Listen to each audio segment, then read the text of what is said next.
bienvenue pour ceux qui nous rejoignent sur la scène artisan. Une scène très liquide aujourd'hui. On a eu de la bière, on aura de nouveau de la bière, on a du vin et maintenant on va avoir du gin et on va en déguster. Donc restez, c'est l'apéro.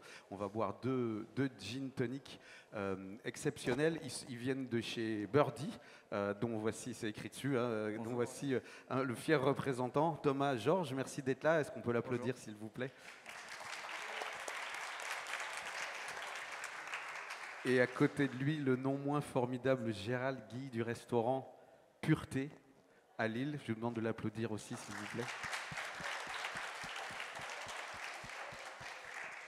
Gérald, merci beaucoup d'être là. Pureté à Lille, dans le Vieux-Lille. Tu as ouvert il y a combien de temps? Alors, j'ai ouvert précisément il y a 9 mois, bientôt 10, voilà. Donc, 79 rue de la Monnaie, hein, voilà, en plein Vieux-Lille. Pour ceux qui connaissent un petit peu, anciennement le restaurant Roseau, un copain d'ailleurs, Diego. Donc voilà, ouvert depuis 10 mois et on est content, voilà, tout se passe bien, on fait une belle ouverture, un bon démarrage. Tout se passe très bien. On est venu te voir avec les équipes d'Omnivore. On a passé un moment absolument merveilleux. Le restaurant s'appelle Pureté et c'est pas pour rien parce que ta cuisine, elle est d'une très grande pureté, d'une très grande densité aussi. Il y a vraiment des éclairs et puis une sublimation du produit dans chaque assiette. C'est quoi ta vision, ta façon de travailler en tant que chef? Bah justement, en fait, c'est le mot pureté, en fait, oui. Oui. On va régler le problème on va de faire micro. Je vais te donner le mien à main pendant 2 secondes et puis. Voilà. Donc en fait, la promesse du mot pureté, c'est vraiment, c'est incarner vraiment ce qu'on, donc le produit. Ouais. Attends, je vais. Bah, on va le remettre devant. C'est bon. Les cascades sont réalisées en temps réel. Est-ce que c'est mieux? Voilà, c'est bon. C'est bon, ça va mieux. Voilà, on va reprendre. Donc en fait, au restaurant, voilà, c'est vraiment travailler les produits, donc les produits de saison, du moment, et un maximum local, voilà, et mettre ça en avant et échanger, donc avec une carte qui change assez régulièrement. Hein. On a un menu 3 services, hein, qui est le menu déjeuner qui change toutes les semaines, et après le menu dégustation, donc en 4, 5 ou 6 services qui changent à peu près tous les 3 semaines, hein, voire un mois.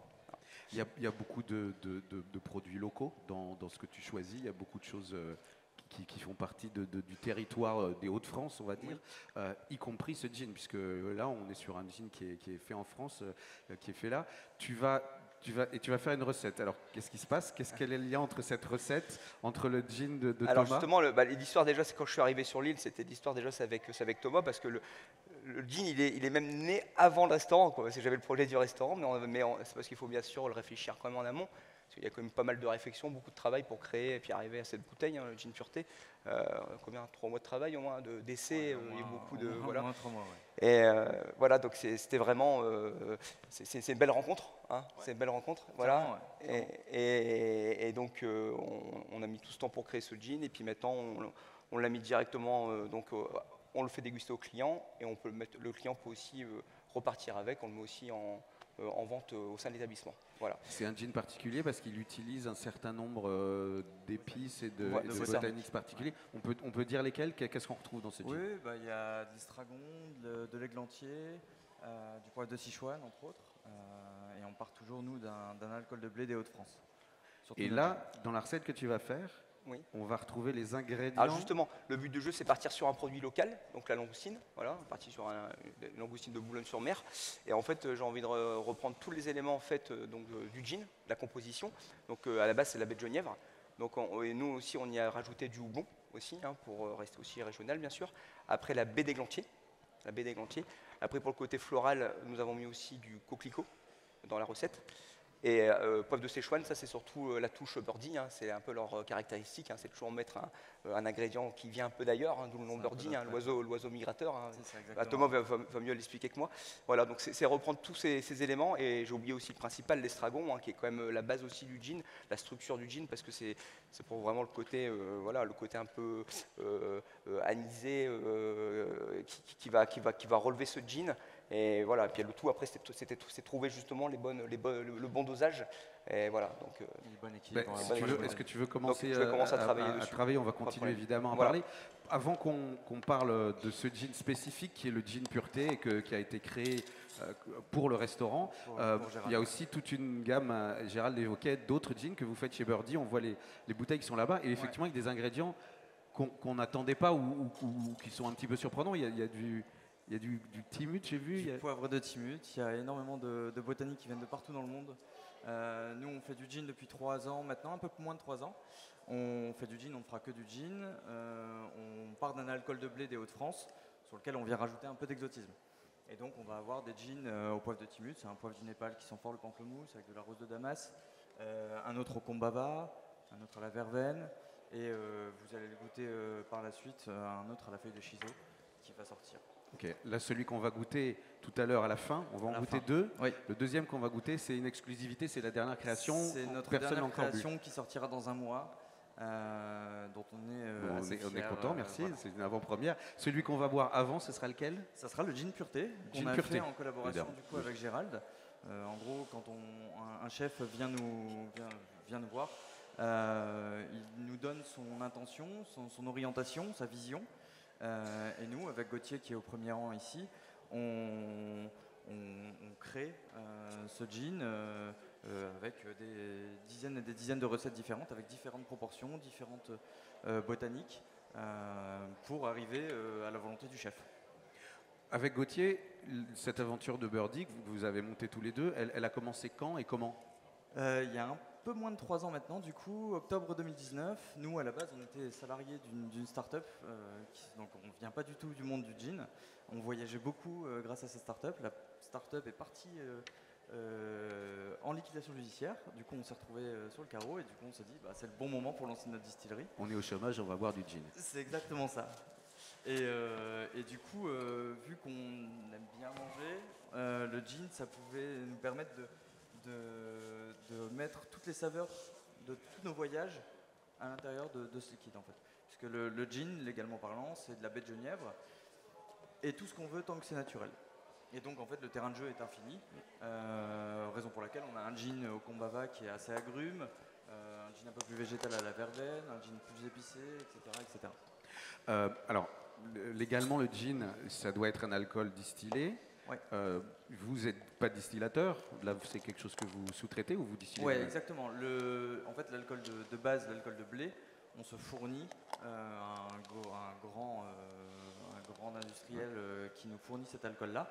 Et ensuite, on vient macérer toutes nos botaniques dans l'alcool. On distille et ensuite on réduit pour redescendre à 44 degrés, puisqu'en sortie d'alambic, on est à peu près à 70-71 degrés. Donc il y a cette phase, il y a cet alcool de base, cette phase d'infusion des ingrédients, Oui. un second distillat. Une troisième du coup, parce que pour Trois. arriver à 96 degrés, on n'arrive pas Ok. en une fois. Et, Donc- et donc- après la réduction. Donc c'est un London Dry si c'est Exactement. les 3 fois. Nous, on ne rajoute rien après distillation. Ok. On ne rajoute que de l'eau pour réduire. Donc ça c'est alors London Dry, c'est une appellation qui définit quelque chose de très particulier. Ouais. Et c'est cette méthode-là. Il y a des gins qui sont faits Il y a en des- trichant un peu plus et qui sont Exactement. distillés On deux peut fois. rajouter des arômes naturels après distillation. On peut rajouter du sucre. On peut faire plein de choses. Mais nous, on essaye d'être un peu puriste et de ne rien rajouter à part de l'eau après distillation. L'eau, c'est pour faire, tu le disais, descendre le degré. Vous sortez à 86, à la 71. 71. On sort à 71 degrés de l'alambic et on redescend à 44 degrés en 2 mois et demi à peu près. La baie de Genièvre est toujours présente. Hein. Enfin, Impérativement. c'est Impérativement, ça doit être le goût prépondérant du gin. d'accord. Mais on peut avoir beaucoup de différents arômes. Et donc vous allez voir que là, sur les 2 gins que vous allez boire, les 2 gins n'ont rien à voir l'un l'autre parce qu'on y a rajouté des botaniques qui n'ont rien à voir entre elles. Alors c'est presque prêt, je vois, et on va très vite pouvoir le goûter. Je vois aussi c'est un gin tonic, donc avec un Exactement. tonic. Ouais. Est-ce que c'est un tonic particulier et est-ce qu'il Alors- y a vraiment une telle influence du tonic sur Ouais, quand même. Oui. Quand vous utilisez du Schweppes, par exemple, qui est très amer, pas trop sucré, mais très amer, ça peut un peu dénaturer le gin. Là, on a utilisé du Hysope, qui est un tonique bio français, qui est le plus neutre possible, pour vraiment laisser dégager un maximum d'arômes et que le gin tonic soit vraiment marqué. sur notre pâte birdie, on n'en a pas parlé, mais là où on est assez bon, c'est dans le jeu des poivres, parce que le monde des poivres est incroyable. Et c'est grâce à tous ces poivres différents qu'on arrive à sortir des bons jeans, en tout cas qu'on aime bien. Les temps d'infusion, c'est important, c'est long quand on a... Pas tant que ça, la macération, ça n'a pas tant d'influence que ça. Nous, on laisse marquer parce qu'on aime bien avoir des jeans très aromatiques. Parce qu'en fait, la plupart du temps, vous le diluez au tonique. Et donc, quand vous diluez un arôme, voilà, donc on aime avoir des jeans très aromatiques. Donc, c'est pour ça qu'on macère 24 heures les botaniques dans l'alcool avant de distiller. Mais au demeurant, c'est juste une histoire de proportion de botanique qui fait la différence. Mais pendant ce temps-là, il se passe plein de choses du côté de Gérald, je vois. Qu'est-ce que tu es en train de nous faire là? Alors là, j'ai préparé tous les éléments, donc la composition du gin, qu'on va retravailler sous forme d'une recette. Donc en fait, les langoustines, elles ont été travaillées comme un gravlax. Donc en fait, un gravlax, tout le monde connaît un petit peu, c'est un mélange de gros sel et de sucre, à peu près 1/3 et 2/3, 1/3 de sucre et 2/3 de sel. Et on a mis dans cette préparation, donc je l'ai fait en amont parce qu'il faut quand même les mariner pendant 1 heure. Donc, et on a mélangé ce mélange de sucre et de sel avec de l'estragon. Donc l'estragon qui est la base du gin. Donc ça donne ces langoustines qui ont été cuits au sel. Donc je vais couper en deux. Donc là on a notre base, les langoustines gravlax. Et ensuite pour rappeler tous les éléments, donc la composition du gin, j'ai effectué une huile d'estragon. Voilà, toute fraîche avec de l'estragon frais. Là ici on peut retrouver la baie de Genièvre. Donc la baie de Genièvre qui est la base dans un pickles d'oignon rouge. Donc l'oignon rouge ça va être pour le côté un peu vivace, acide, et pour mettre aussi un peu de couleur aussi dans l'assiette. Voilà, donc la baie de Genève qui travaille ici. Le coquelicot, feuille de coquelicot, c'est pas forcément encore vraiment pour ramasser, c'est pas trop la saison, donc vaut mieux le faire sécher. Voilà, donc j'ai pris un peu de coquelicot séché et je l'ai mis en poudre. Une poudre quasiment. Là tout à fait, on va avoir un petit côté floral et une poudre rouge sur le dessus. Concernant le houblon, donc en fait c'est un vinaigre de bière, d'accord, qui vient de la ferme des Mottes, donc à Marquis, à côté de Lille, voilà. Donc le houblon en fait ça va être dans la marinade avec l'huile d'estragon pour mettre au dernier moment sur la langoustine. Et après bien sûr le poivre de Sichuan, donc qui est dans le moulin et on en mettra juste au dernier moment pour vraiment finir le plat et l'assaisonner. Magnifique. Donc je vais commencer. Cette composition du gin, cette recette, elle t'est venue, c'est toi qui as dit je veux ces ingrédients. Comment tu as affiné la composition avec Thomas? J'ai juste voulu qu'il y ait une histoire par rapport à ce plat, c'est-à-dire voilà, on est parti sur un produit qu'on a créé à deux, et je me suis dit je vais le décomposer, et voilà, puis en assemblant les ingrédients, et surtout en faisant attention au bon dosage, c'est comme dans le gin, c'est toujours pareil, pour pas que trop d'ingrédients prennent le dessus sur d'autres. Voilà. L'équilibre c'est ça, et l'équilibre c'est vraiment le plus important. C'est quelque chose qui est aussi très présent dans ta cuisine. On ne va pas en parler pendant des heures, mais tu as un parcours de très grande maison. Tu as travaillé pendant des années, tu as une technique que tu as acquise pendant ces années-là. Elle est toujours présente et en même temps, aujourd'hui, chez Pureté, j'ai envie de dire que c'est très joueur ce que tu fais. On sent tu t'éclates, non? Justement, c'est ça, ouais. Il faut comme on dit, on parle d'équilibre. Il y a beaucoup de techniques qui ont été apprises, mais maintenant, après, je veux dire... j'ai travaillé dans des grosses brigades, on était 30 en cuisine, maintenant on est 5, donc il faut savoir se resservir de tout ce qu'on a appris, mais intelligemment, et pouvoir le refaire correctement. Et voilà, comme tu dis, il faut être un petit peu joueur dans les assaisonnements, dans les textures, dans les jeux. Il faut surprendre le client, quoi. On n'a pas le choix. Maintenant, il y a beaucoup de concurrence dans notre métier, surtout en plus à Lille et compagnie. Donc il faut changer régulièrement et il faut surprendre les clients. Voilà. C'est vraiment ce que le client recherche quand il veut venir vivre une expérience au restaurant. C'est ce qu'on vit quand on vient chez toi. Il y a plein de petites choses. Dès les amuse-bouches, on est entraîné dans des choses très créatives, très ludiques et en même temps toujours précises du point de vue du goût, des textures. Voilà, vous avez compris, je vous recommande, si vous passez à Lille, d'aller réserver à l'avance parce que c'est plein quand même assez vite. Allez chez Pureté. Ça va, on a fait une belle ouverture, donc il y a toujours du monde. Ouais, ça va, on n'a pas à se plaindre. On travaille très bien, on a une belle activité, il y a une belle dynamique toujours actuellement. Donc j'ai envie de dire pourvu que ça dure. Est-ce que sur ce plat, on va pouvoir boire le gin avec? Est-ce que c'est aussi quasiment un accord après, possible? ça pourrait peut-être trop emporter. Voilà, hein, donc c'est pour ça que, parce qu'en plus j'ai oublié aussi à la fin, donc je vais y mettre aussi, pour mettre un peu d'acidité et de fraîcheur aussi, un espuma, donc un siphon à base de gin, qui est travaillé avec de la pomme, un jus de pomme, parce que le pomme c'est le côté un petit peu acide de la pomme, hein, et le côté frais, donc aromatisé avec le gin, qui était juste collé tout simplement avec un peu de gélatine, voilà, et on va pouvoir mettre ce petit condiment à la fin du dressage, pour terminer. Super. Voilà. Tu continues le dressage. Est-ce que tout le monde a eu du gin? Je crois que non. C'est ça. Donc, c'est un. Voilà, soyez patients. Et on va avoir le deuxième après. Ouais. Ça s'est bien passé, ceux qui en ont eu, ça va? C'était bien? Oui. Ok, c'est bon. C'est bon. Ils peuvent continuer. Donc celui-là, c'était le pureté, c'était celui qui va être évoqué dans l'assiette de Gérald. Et l'autre, le deuxième qu'on va goûter, tu peux me redire, c'est le deuxième, c'est shiso. Shiso, qui est à la feuille de shiso, hibiscus, baie de Tasmanie et citronnelle, et baie de genévrier forcément.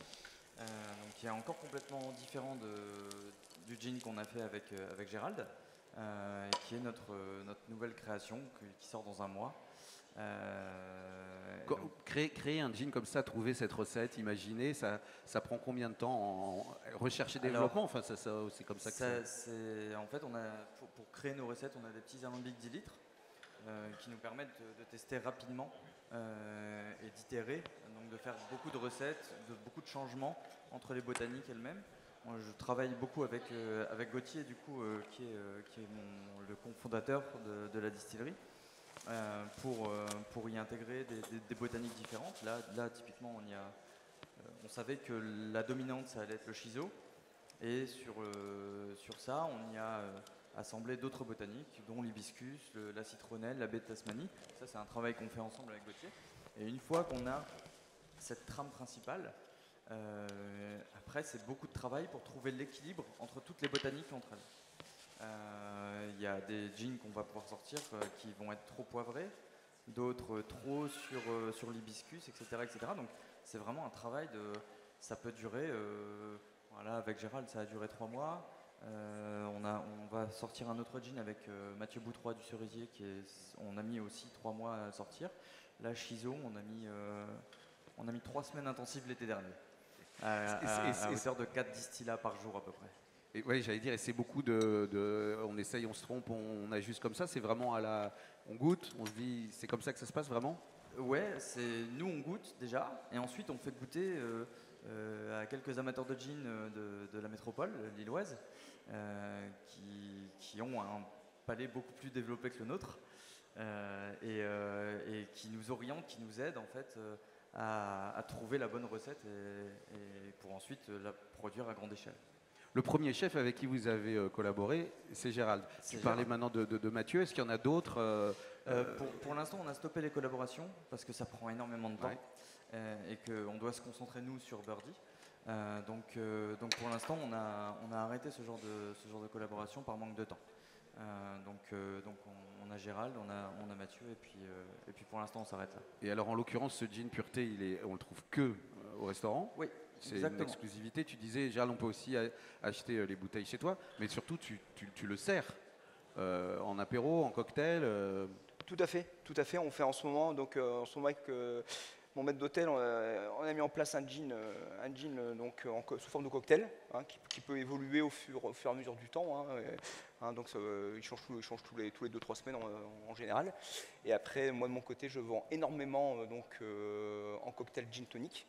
On collabore aussi avec la maison Isop, au niveau des toniques, une maison française. Et le mariage est tout simplement parfait.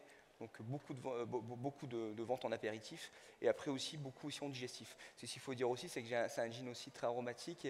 Il y a ces estragon qui domine, donc on a un côté très frais, très floral, et c'est vrai qu'il est très apprécié aussi en digestif. Oui, parce que là on le boit en gin tonic avec un tonic, mais c'est un gin qui peut se déguster, les autres aussi. On oublie parfois que le gin, ça peut se déguster comme un whisky. Alors c'est comme assez un rare, whisky. mais ça peut, oui. Sur certains gins, en tout cas, c'est possible. Sur celui de Gérald, c'est complètement possible. Et nous, de notre côté, chez Birdie, on a lancé un gin il y a quelques mois aussi de ça, en partenariat avec les cafés Méo. Et donc, on a sorti un gin au café, gingembre, citronnelle, camomille, qui est pour le coup un gin assez complexe qui peut se boire en digestif. D'ailleurs, c'était l'objectif, c'était d'avoir un gin, tout ce qui est café, ça va plus s'accompagner en digestif. Et donc on a sorti cette édition limitée avec Méo au mois de décembre dernier. Un gin qui se déguste comme ça, pur, il faut le boire froid, il faut mettre des glaçons, qu'est-ce qu'il faut faire? Comme un whisky, soit un petit glaçon ou soit 2-3 gouttes d'eau dans le verre, et ça suffit, c'est amplement suffisant. Mais il faut qu'on soit à une température plutôt basse. Plutôt, pour garder cette fraîcheur et pour libérer quand même pas mal d'arômes. Pas chauffer. Tu disais les toniques, le gin, ça rentre dans la composition aussi de plein d'autres cocktails. Enfin, il est la base d'un certain nombre de très grands classiques. Est-ce que vos gins, ils peuvent aussi servir sur des mix un peu plus évolués que le gin tonic? Pas trop. En fait, nous, de par nature, on a des gins très aromatiques. Et donc, de base, il suffit de rajouter un tonique pour conserver un maximum d'arômes et on n'a pas besoin de dénaturer le produit.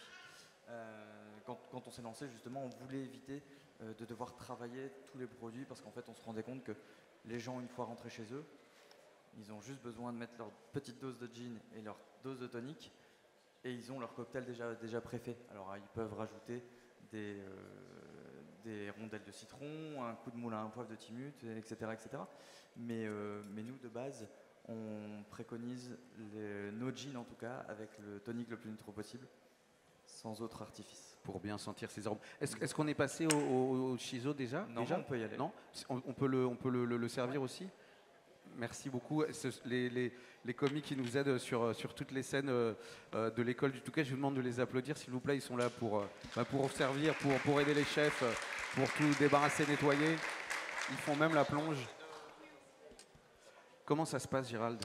Là, j'arrive donc sur la finition du plat. Donc c'est un plat qui se mange froid, bien sûr, vu que c'est une langoustine en gravlax. Donc là, comme vous pouvez le voir, j'ai dressé la base donc, dans une assiette. J'ai pris un petit emporte-pièce pour faire une forme ronde et présentable, bien sûr. Donc là, on a le gravlax de langoustine dans le fond. Après, sur le dessus, on est venu rajouter la base. On a ramené aussi un petit condiment donc, qui est de la baie d'églantier. Voilà. Donc là, c'est vraiment pour le côté acide, côté acidité. Donc baie d'églantier sur le gravlax. Les pickles d'oignons rouges donc à la baie de Genièvre.